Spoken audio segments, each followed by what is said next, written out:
Hi, and thanks for tuning in to the Maine Challenge today. Today we're talking about a really important subject, forever chemicals, also known as PFAS. They're in everything, and they're showing up in our water and our food in unprecedented numbers. Today we have two incredible guests with us, Sarah Woodbury and Sergio Cahueque. Is that how I say it? Did I say it right? All right, awesome.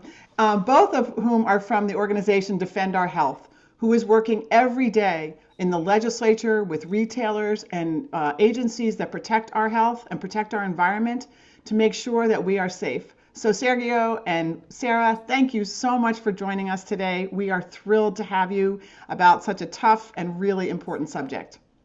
Thanks so much, Betsy. We appreciate it. Yeah, thank you for having us. It's great to have you both. So I really want to talk about this. There's so much to know that people need to know. But before, I'd like to just run a video of a couple who just found out that their home, their soil, and their water is contaminated with forever chemicals. I'm Ashley Goldrup. And I'm Troy Rainey. And we live at 25 Howe Road. We bought our first home on 6 lovely acres of open field with breathtaking views just a little over a year ago. When we bought this home, we thought it was our dream home that we had been searching for. This was going to be the property that we got married on, grew luscious gardens on, host lots of family gatherings at, and maybe even start a family. Well, that quickly started to change when we got a call back in November stating that the DEP needed to come out and test our water for what is known as the forever chemicals. Even after the call, we tried to stay positive and thought maybe because we're so high up on a hill that we might be safe. We just didn't want this to be true about our new home. A few weeks after our well was tested, we got the call from Molly from the DEP stating that she wanted to personally call us to tell us to stop drinking our water, that our combined numbers were over 20,000 parts per trillion. Keep in mind that the safe limit is 70 parts per trillion. This was the most devastating news that we could get as first-time homeowners. We should be enjoying our beautiful new home, not worrying about whether we are contaminated. So this means that the whole year that we were using contaminated water to prepare our food with, cook with, drink, give our animals, and to shower and soak in, and water our gardens with, we were unknowingly poisoning ourselves. And that's just the contamination through the water. That is not including the contamination that is in our soil, our dust, and the air due to the spreading of this sludge as well. Let me tell you, it's hard to enjoy a hot shower or a cold cup of water or even my beautiful new home, knowing it could be killing us. Had we known the property was contaminated, we would not have considered purchasing it. Our lives and largest investment we have ever made are being jeopardized.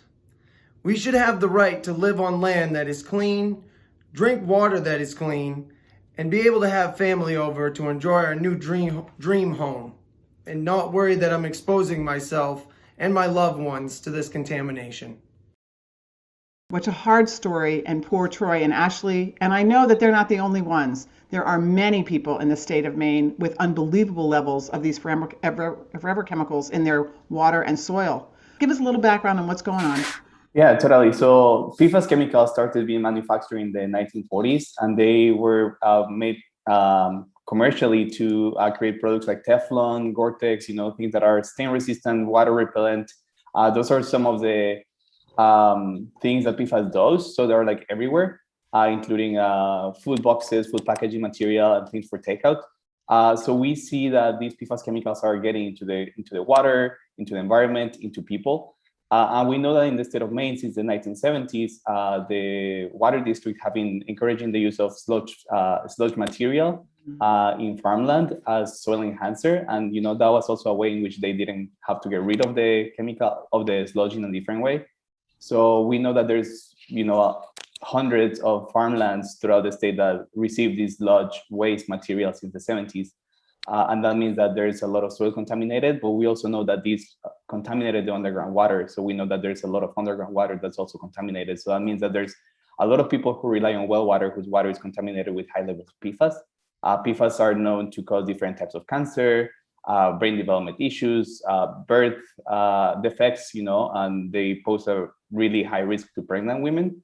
So we know that there's a lot of Mainers exposed to these chemicals in the water without knowing. So Sarah, so Sergio said a little bit about what happens. First of all, tell us a little bit why they're called forever chemicals. So they're called forever chemicals because they don't break down. So I am not a chemist, but they're the carbon fluorine bond that makes up the PFAS chemicals, per and polyfluoroalkyl chemicals. It's like the strongest bond that you can have between two different chemicals, and so they don't break down. So when they get out into our water, it takes forever for them to go away. Same within our body as well.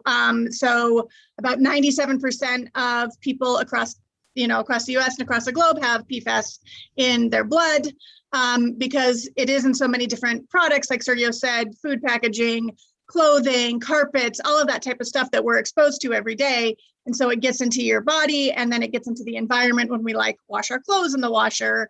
PFAS comes off the clothing and gets into the wastewater stream, and that gets into the soil and all that stuff.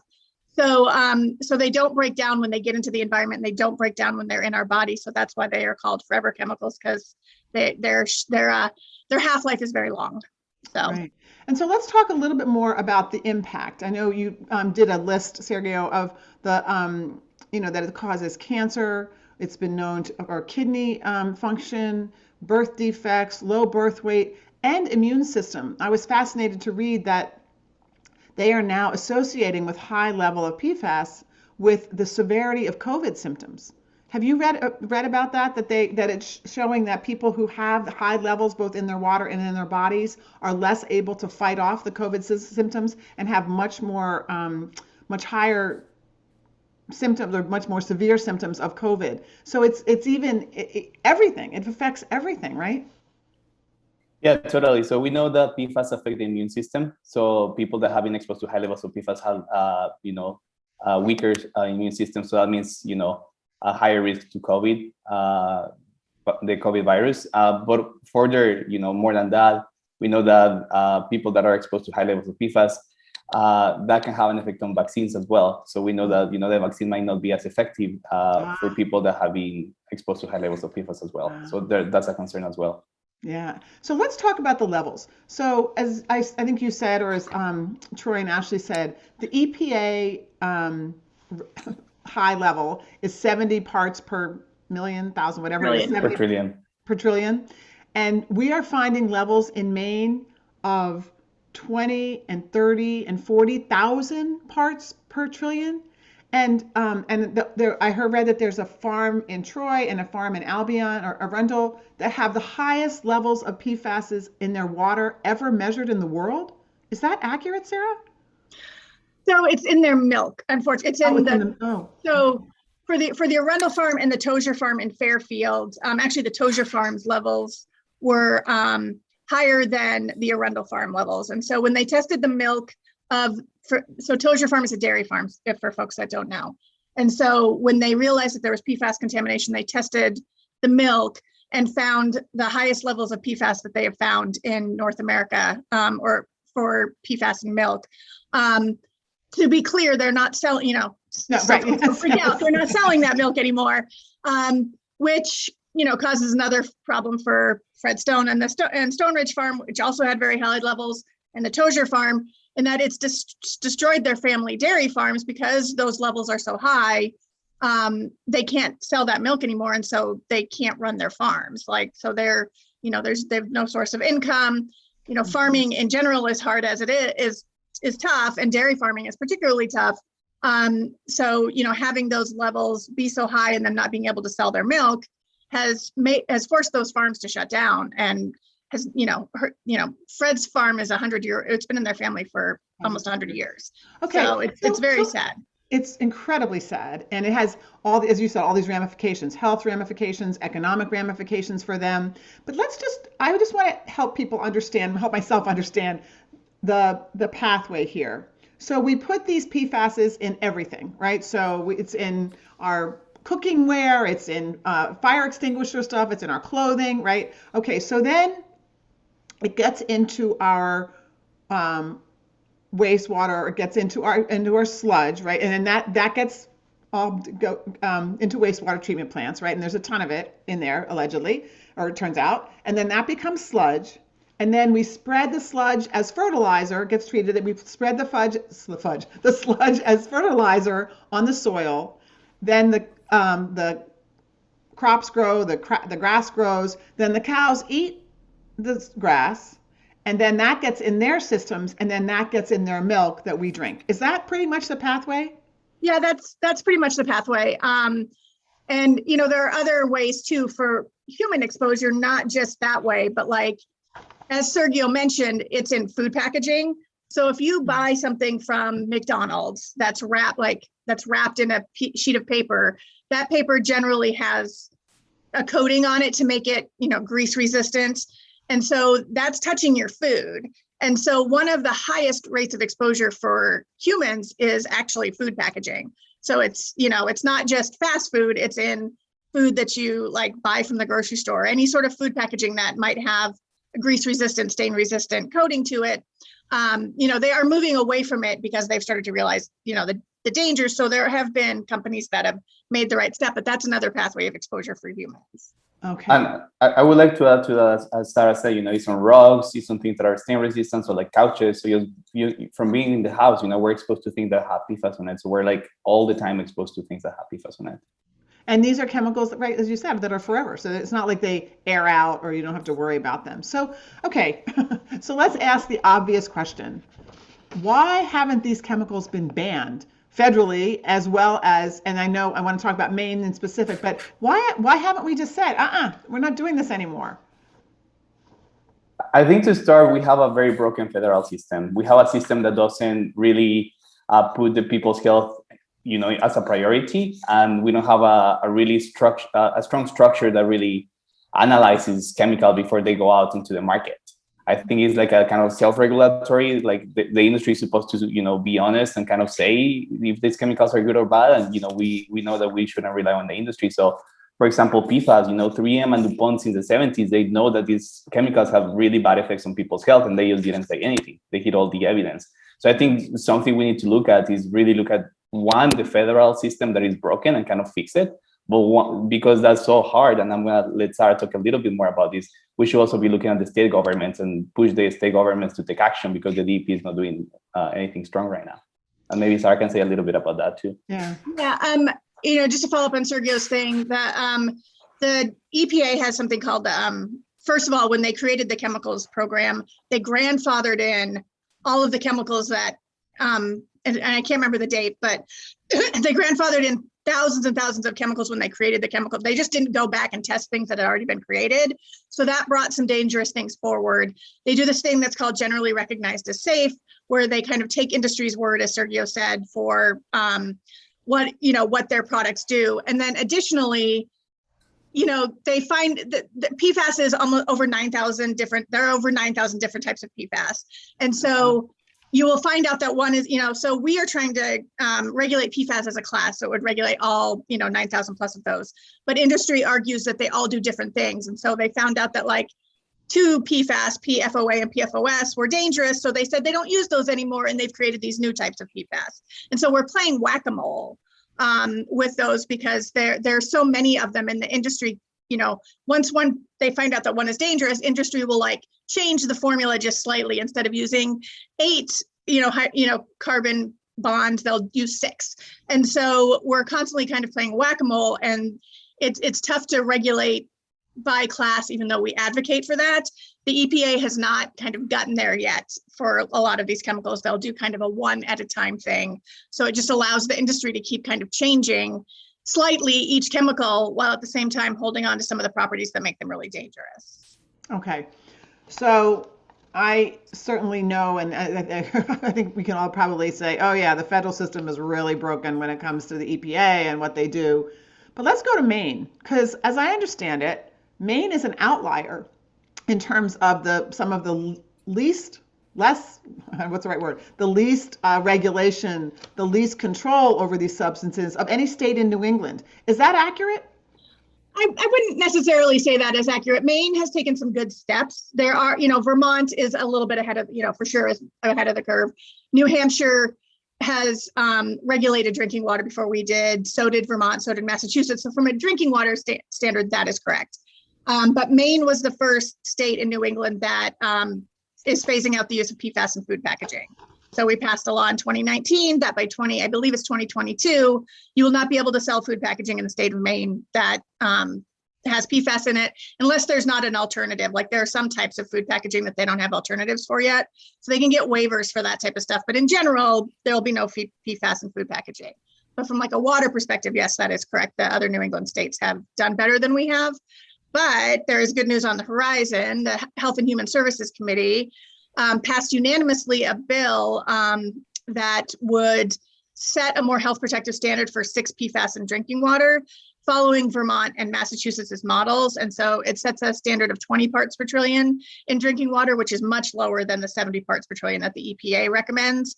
And to be clear, the EPA's 70 parts per trillion is not a standard. It is just an advisory level. There is no federal standard for PFAS in drinking water. So no states are regulated for PFAS in drinking water unless the state has done it itself. There's no federal regulation on that. So Maine passed a bill. It just needs to go through the House and Senate. So yeah, just that. Just needs to do that. But we're optimistic because there has been, and Sergio can talk a little bit more about, well water testing and stuff like that. But just in terms of, it was unanimous. It had bipartisan support. We don't anticipate a lot of problems with that particular bill. So that's awesome. Well, so that is a great segue, Sergio, because, okay, and I'm going to get back to I know there's a lot more legislation pending as well, but Sergio, I want to talk about, so you're actually in Troy and you have this house and now it's contaminated and the water's contaminated and there's many, many people, they're finding their well water is contaminated, their soil is contaminated.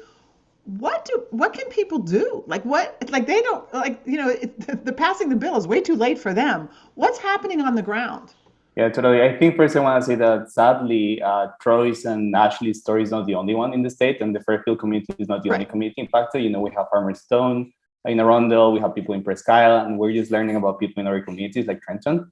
But I think, the first step is, for people to test the water. If you are on well water, I think I would recommend people to test for PFAS if, they live close to like a site that might have been contaminated by sludge spreading. We can definitely help people kind of figure that out. And I think, for people that have high levels of PFAS, what they're doing is they're coming together to learn more about the issue, talk to their neighbors, kind of encourage the neighbors to test the water as well. And then just talking to agencies, talking to the DEP in Maine and asking them to facilitate more testing, facilitate some remediation systems so they know that the water they're drinking is going to be safe for drinking, because they moved to the house not knowing that the water was contaminated. They were hoping to raise a family, grow food, grow plants, and I think it's not fair that they're now stuck in this situation. So I think demanding that agencies can offer filtration systems when available and possible, I think that's a good step. So coming together as communities and pushing forward for solutions, and maybe I'm saying that because I'm an organizer, but I think it's really about bringing people together. Yeah, no, that's awesome. And I also understood that in one of the communities, they're also looking at bringing town water to more people so that they're not dependent on their wells. But do filtration systems actually catch this? Does that help? Yeah, so we know that reverse osmosis, well, it depends on the PFAS. I'm not going to get into the science because I'm also not a scientist, but we have short chain and long chain. And we know that reverse osmosis really works for one kind of PFAS. But there's also activated charcoal filters that also work to get PFAS out of water. So sometimes there's a combination of both kind of filters that need to happen. And sometimes one is enough, but it really depends on what compounds are present in the water. Which I imagine is very costly and only deals with the water. It doesn't deal with the soil. It doesn't deal with the ground, right? You're 100% correct. Yeah, it's really expensive. And, we know that sometimes people struggle to pay for, testing itself. So we know that remediation and filters are really expensive. So that's why we think that, agencies need to step in and the government needs to step in to facilitate that testing for people who cannot afford to pay that. So Sarah, is there any legislative effort to provide some financial assistance to the farms that can no longer operate, and to individuals whose wells are contaminated? Any way that we're going to be able to get them some financial restitution, as well as trying to figure out how to get the contamination out? Yeah, so there's a couple of options. Unfortunately, none of them are great. As Sergio mentioned, it's expensive. The Kennebunkport Wells Water District actually installed an activated charcoal filter in their public water system because they had lead levels, and it was about $2 million. So that's for a full water system, just to be clear, that's not one well, but it is an expensive thing to do. So there are some bills. We have several bills this session, and I'll try not to ramble on too long about them. So the first one that we actually also passed out of committee was a bill that would update Maine's statute of limitations. So currently right now in the state of Maine, you cannot go after like an industry or a chemical company. It has to be within 6 years of the actual date of the contamination. So for folks that are impacted by PFAS, some of the sludge was spread in the 90s and the 80s, early 2000s. And Fred Stone didn't find the contamination on his farm until like 20 years later. Same with the Tosiers. So that they're, under Maine's current system, that's a problem for them. But we did pass a bill. We worked with initially Representative Ingwerson, and then Representative Kluker and Representative Perry, and passed a bill in the Judiciary Committee that updates Maine statute of limitations to allow them to go after the industry 6 years after the discovery of the contamination. So that is an option for some of these folks that have contamination to go after the actual responsible parties for it. The 3Ms, the DuPonts, these billion-dollar companies that should be paying for this. There are a couple of other bills currently making their way through the Environment and Natural Resources Committee today, actually. We have a work session on both of these bills. The first one is LD 1503, and we think that this one actually has the most chance of kind of stopping the contamination at its source. This bill would require manufacturers to report to DEP that they're using PFAS in their products, which would make that public, which would help people to be able to shop more, more responsibly if possible. It would also require a phase out of PFAS in currently unavoidable use. So things like rugs, carpets, food packaging, firefighting, all of that type of stuff where it doesn't necessarily need to be used. It's in some medical equipment and stuff like that there's no alternatives for. And obviously we want people to be able to access medical care that they need, but all currently, all non-essential uses it should be phased out of. And there is a fee in that bill that would a reporting fee for the manufacturers that would be paid to DEP, and that money would help DEP run the program, but also if there's funding left over, that would be put into like a program for municipalities to apply for grants and stuff to clean up issues in their municipalities. And then there's another bill, LD 1600, and that's around the issue of sludge that Sergio mentioned, and you mentioned that's been spread on all this farmland across the state. We want to encourage the DEP. They have a list of about over 700 sites where it's been historically spread across the state. And we want them to test those sites. And so this bill would have that, tell them to test them. They can prioritize them based on, factors that they know might make that place more susceptible to being contaminated. And there is a fee structure in that as well, which would be put on wastewater systems for disposal. So currently right now, wastewater systems pay to landfill, but they do not pay to spread sludge. And that is the main source of contamination. So if you don't want to landfill it and you want to spread it, then you should still have to pay for that too. So there's a $10 per ton fee put on the sludge spreading and the landfilling. That money would also go to DEP to help them do the testing. And then whatever was left over from that would be put into would be transferred to the Uncontrolled Sites Fund and be used for farm cleanup and stuff like that.